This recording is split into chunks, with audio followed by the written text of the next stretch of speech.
Another loss in court for Jussie Smollett today. This time, judges rejecting his appeal of a conviction for faking a racist and homophobic attack in 2019.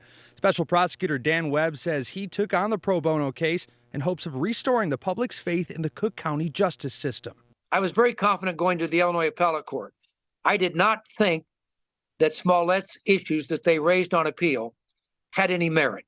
The ruling means Smollett must finish his entire 150-day jail sentence for the crime. He served 6 days before being released last year. But Smollett's team may exhaust one more legal effort, asking the Illinois Supreme Court to hear this case. I'm pissed off. What is it that has you so angry? Is it the attackers? It's the attackers, but it's also the attacks.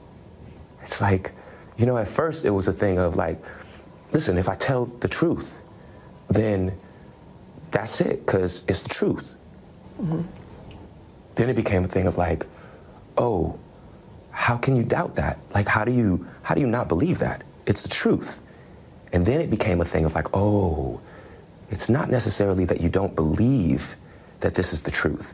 You don't even want to see the truth. This is where we waited for Jussie to come before we attacked him. So we got here with 10 minutes to spare, and we had to plan our escape route to survey the land. His building is actually right here, right above the stairs that we're going to attack him at. We made sure we got there at 2 a.m. sharp. On the dot. On the dot. So we waited here for about, what, 4 minutes? It was about 4 Roughly minutes, 4 minutes. but it felt like forever. Because it was cold as balls. So I saw him out the corner of my eye, and I was like, okay, that's him, let's go. As I was crossing the intersection, I heard Empire. And I don't answer to Empire. My name ain't Empire. And I didn't answer. I kept walking, and then I heard Empire. We gotta go get this Empire fat. Yeah, that's him. That's him. Is that him? That's that Nick. It's that Nick. Get that Nick. Oh, he's moving fast. Come on, let's get him. Get that Nick. Let's get him. As we crossed the street, we said hey to get his attention. Hey, Nick. Hey. So I turned around and I said, "The did you just say to me?" And I see the attacker, masked. Turned around, looked at us. He said, "This MAGA country." And that's when we started yelling the famous slurs he wanted us to yell. Hey, Aren't you that Empire? hey, Empire fat Nick. It's MAGA country. Punches me right in the face. So I punched his ass back. Yeah. And then he said, what did you say to me? And then that's when I threw the first punch at him. And then we started tussling. You know, it was very icy. And we ended up tussling by the stairs. Fighting. I held the blow because I didn't want to hurt him, of course. So I made it look real, but I held it. Then we started tussling, moving around, and then I threw him to the ground. He wanted it to look like he fought back. That was very important for him because he said, hey, don't just beat my ass, make it look like I'm fighting back and whatnot. So we did that, and then I threw him to the ground. And after I threw him to the ground, he had no bruise. I wanted it to look more real. There was a second person involved who was kicking me in my back. So then I threw him to the ground. After I threw him to the ground, I used my knuckle and gave him a noogie. So I went like this. Why did I do that? To give him a scar, to give him a mark, to make it look real, like he really did get his ass beat. After I did that, I fake kicked him. And then it just stopped. And they ran off. And I saw where they ran. And the phone was in my pocket, but it had fallen out. And it was sitting there. And my manager was still on the phone. So I picked up the phone and I said, Brandon. And he's like, what's going on? And I said, I was just jumped. And then I looked down and I see that there's a rope around my neck, which I hadn't. You hadn't noticed it before? No, you didn't because see? It was so fast. You know what I'm saying? It was so fast. That's where I came around with the bleach, the infamous bleach in the hot sauce bottle, poured it on his shirt.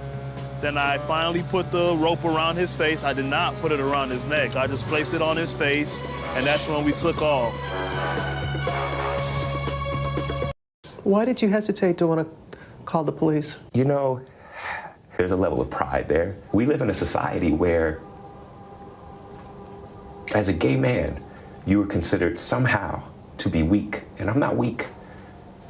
I am not weak. You want to take it off or anything? Yeah, I do. I just want to see it.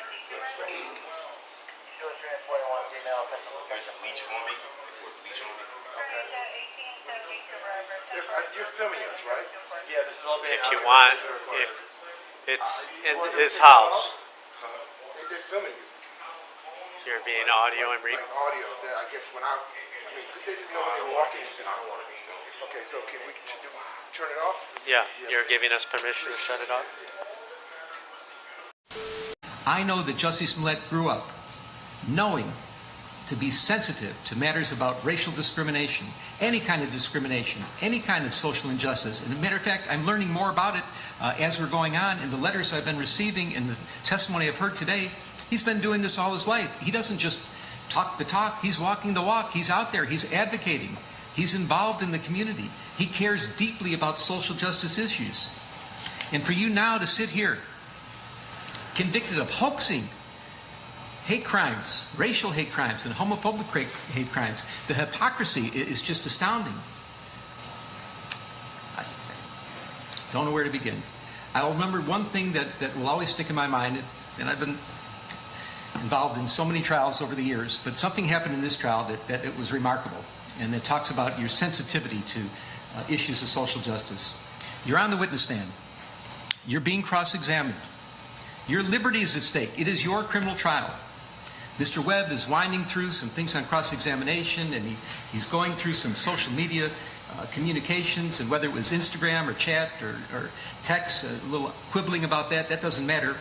But Mr. Webb found a line that he wanted to confront you with, and he said, "Didn't you say," and he used a word starting with the letter N, "meet me at this place at this time," and I'm paraphrasing. And rather than just answer the question, which is what a witness is supposed to do and expected to do in their criminal trial, you stopped the proceedings. You said, "Mr. Webb, out of respect for all the African American people in this courtroom, you should not be using that word." And I was amazed. But it showed, and I'm not talking about the parrying and the gamesmanship that may go on between a prosecutor and a witness on the stand. That's not why I'm telling this, recalling this event. But what I'm talking about is how sensitive you were to any kind of slight. That anybody, if the wrong words come out of somebody else's mouth, you're going to get up and speak up and complain about it. And make sure that they know that they're not behaving the way you're supposed to behave. So you know better than anybody else that these are serious matters. They're serious to you. They're clearly serious to you and as your whole family. And for you to be here now, convicted of these hate crimes, it's just astonishing. Faking hate crimes. So why did this happen? That's a good question. I think that's the question on everybody's mind. There's some conjecture you did it for the money. Frankly, I do not believe that you did it for the money. You were making, the evidence showed, close to $2 million a year when this happened. I don't think money motivated you at all. But the only thing I can find is that you really craved the attention, and you wanted to get the attention, and you were so invested in issues of social justice, and you knew that this was a sore spot for everybody in this country. You knew this was a country that was slowly trying to heal past injustices and current injustices and trying to make a better future for each other. And it was a hard road. And you took some scabs off some healing wounds and you ripped them apart for one reason. You wanted to make yourself more famous. And for a while it worked. Everybody was talking about you. The lights are on you. You were actually throwing a national pity party for yourself. And why would you do such a thing? Why would you, I understand, you crave the attention so much, but why would you betray something like social justice issues, which you care so much about? And the only thing I could conclude is that, and I acknowledge, there are wonderful sides to you. There are very giving and charitable and loving sides to you, but you have another side of you that is profoundly arrogant and selfish and narcissistic. That's the only thing that can be concluded. And that bad side of you came out during the course of all these events.